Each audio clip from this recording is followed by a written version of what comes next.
Sometimes it's the guys that aren't remembered that are some of the biggest heroes in football. In this New York Giants 100 celebration, we're going to look at the life and career of quarterback Ed Danowski, who was a quarterback like no other, that had some records that only some modern quarterbacks for the Giants have touched. Ed Danowski's story comes up in just a moment. This is the Pigskin Daily History Dispatch, a podcast that covers the anniversaries of American football events throughout history.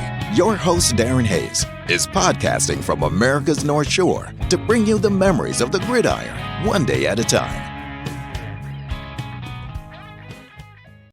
Ed Danowski, a name overlooked in the annals of football history, was a pivotal in shaping the quarterback position. His tenure with the New York Giants during the 1930s was marked by the exceptional skill and leadership that continues to inspire football enthusiasts. He was a New York native, born September 30th, 1911, on Long Island's Jamesport, New York. Coming from Fordham University, Danowski brought a unique collegiate pedigree to the professional ranks. His playing style, which was ahead of its time, showcased a solid arm, accuracy, and an innate understanding of the game. In an era of the passing game, which was still in its infancy, Danowski's proficiency became the blueprint for future quarterbacks. His ability to read defenses, deliver precise passes, and set a new standard, making him a force to be reckoned with on the field. At Fordham, he was a sensation. Danowski's Fordham Rams football career was nothing short of exceptional. Ed played for the Rams from 1930 through 1933. The Fordham teams he played on had an amazing 18-5-2 record during his 3 seasons with the school. A second-team All-American in 1933, he led the Rams to considerable success in his collegiate years. His standout performances earned him a spot as the Fordham Athletic Hall of Fame.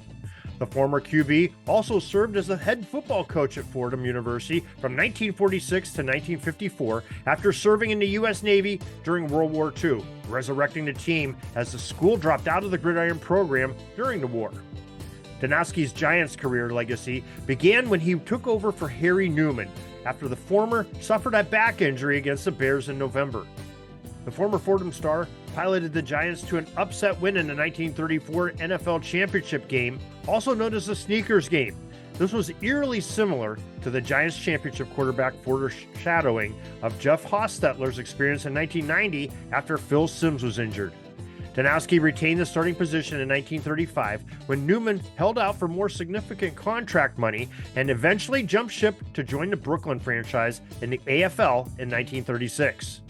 Danowski's impact on the Giants was undeniable. He led the team to multiple NFL championship appearances, showcasing his ability to perform under pressure and significantly contributing to the team's success. Although statistics from that era are limited, his contemporaries and coaches have raved about his talent and leadership.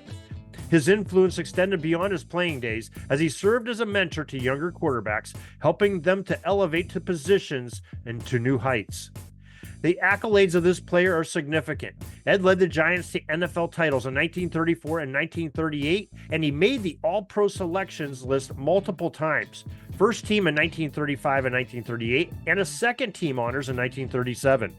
Danowski was placed in the Pro Bowl team in 1938, and he was the NFL's passing rating leader in 1937 and 1938, where Ed's 54.3% was a record at the time.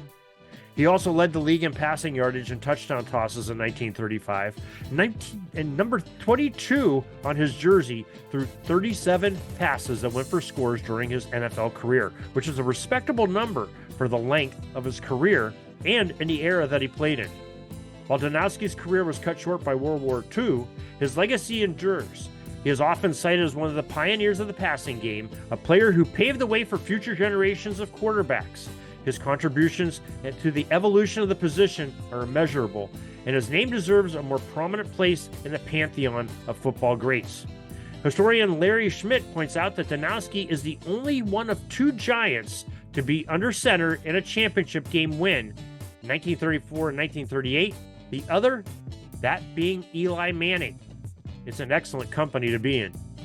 Despite being overshadowed by some of his contemporaries, Ed Danowski's impact on the game remains significant.